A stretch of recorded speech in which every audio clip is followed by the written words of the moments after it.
Bonjour les amis, avant de commencer cette vidéo, j'aimerais d'abord vous demander de vous abonner à la chaîne et activer la cloche de notification. Ici, le médecin annonce à Jessica que 52% des spermatozoïdes ont survécu. Elle peut donc entamer le processus de cryopréservation. Jessica est heureuse car elle va devenir maman une seconde fois. Le médecin ajoute que les embryons pourront être conservés 50 ans. Jessica hésite à faire appel à une mère porteuse. Dad dit à Albero qu'il mérite qu'elle le tue, lui arrache les yeux. Albero crie qu'elle se souvenir de l'homme qu'il a été toutes ces années mais elle préfère partir. Catalina propose alors à son père de partir du quartier car elle ne veut plus croiser Hernandario et Mariana. Albero lui demande de ne pas pleurer pour ce crétin.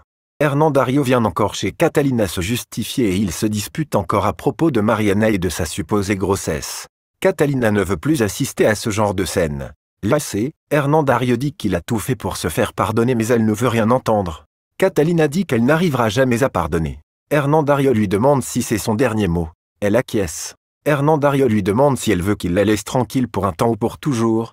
Catalina répond pour toujours bien que ça lui fasse beaucoup de peine. Hernandario lui souhaite une bonne vie puis s'en va. Le capitaine Granado informe Vanessa que Yuta pourrait être avec elle dès demain soir car les preuves militent en sa faveur. Catalina la petite informe sa grande sœur que sa fille traîne avec la proxénète du quartier. Mariana est venue récupérer son sac à l'intérieur. Diana vient mettre en garde Hernandario car il gêne ses plans. Hernandario lui répond que Mariana a une famille puis les chasse de chez lui. Au même moment, Catalina la grande arrivée demande à Diana qu'est-ce qu'elle veut à sa fille. Diana répond qu'elle n'a pas d'explication à lui donner parce qu'elle n'est pas sa mère. Catalina rétorque qu'elle est la mère de la fille qu'elle veut prostituer. Catalina demande à sa fille qu'est-ce qu'elle fait encore avec cette traînée. Diana retire ses bagues et s'apprête à frapper Catalina mais elle se défend. Catalina la maîtrise et lui demande de foutre la paix à sa fille. Catalina a jeté Diana par terre et demande à sa fille d'avancer vers la voiture. Pendant qu'elle se dispute, Diana prend des photos de Catalina. Mariana dit à sa mère qu'elle est majeure. Catalina répond qu'elle le sera dans 8 heures. Hernandario dit à Diana qu'elle n'a pas le droit de faire ça. Catalina punit Mariana. Une violente dispute éclate entre elles. Mariana dit à sa mère qu'elle est jalouse et lui reproche de ne pas vouloir qu'elle ait une amie.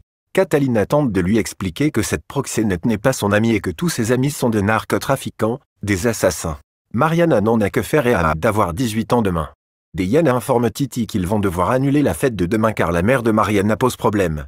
Titi s'en fiche mais Diana lui dit que cette femme pratique les arts martiaux. Titi lui montre son arme.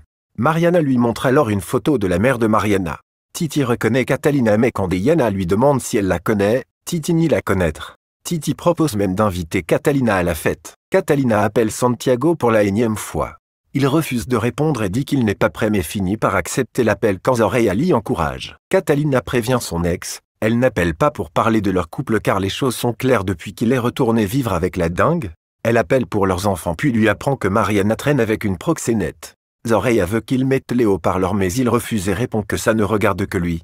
Catalina lui propose de venir et lui reproche de ne pas avoir appelé ses enfants depuis son départ. Santiago prétexte qu'il attendait d'être bien installé pour revenir. Hilda veut toujours partir car elle veut voir Jem pour hypothéquer sa maison. Albero lui explique que maintenant, ils ont de l'argent.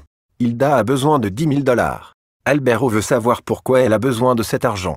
Hilda répète qu'elle en a besoin pour payer la note d'hôpital d'une personne très importante pour elle. Catalina et Valentina sont venus supplier leur professeur pour qu'il leur remette leur diplôme de fin d'études. Le professeur répond que ça fait 1 mois qu'elles ne viennent plus. Catalina rétorque que ça fait 3 semaines et ajoute que sa mère avait été séquestrée. Le professeur dit qu'elles n'ont pas d'excuses puis accepte de les voir individuellement. Albero et Hilda discutent du chauve. Albero veut savoir pourquoi il est si important pour elle. Elle répond que c'est la seule personne qui l'a aidé durant sa captivité. Albero lui demande si elle ressent quelque chose pour lui, si l'on couchait ensemble. Hilda répond qu'elle lui rend le service qu'il lui a rendu. Le professeur dit à Catalina que toute son équipe pense qu'elle devrait redoubler puis il pose sa main sur sa cuisse en disant qu'elle doit proposer plus. Le professeur lui propose alors de coucher avec lui. Hilda dit à Albero que ses larmes ne l'émeuvent pas du tout surtout après l'avoir vue dans le lit de Jessica. Albero répond qu'il va accepter de la perdre vu qu'elle semble avoir fait une croix sur eux. Jessica est troublée car elle vient de recevoir un message signé « Quelqu'un qui t'adore ». Le message indique « Je ne suis pas mort et j'ai besoin de toi pour reconstituer le cartel. Je suis planqué dans ton pays, je te laisse mes coordonnées pour que tu puisses me joindre. Ne me laisse pas tomber, j'ai besoin de toi. C'est urgent. » Shalom. Bon les amis, du coup je crois que c'est la fin de cette vidéo. On arrive à terme de cette vidéo. Et surtout, si la vidéo t'a plu, n'hésitez pas à lâcher des likes pour m'encourager. Et je ferai la suite demain, dans l'épisode de demain. Donc abonne-toi pour ne pas rater. Donc ciao.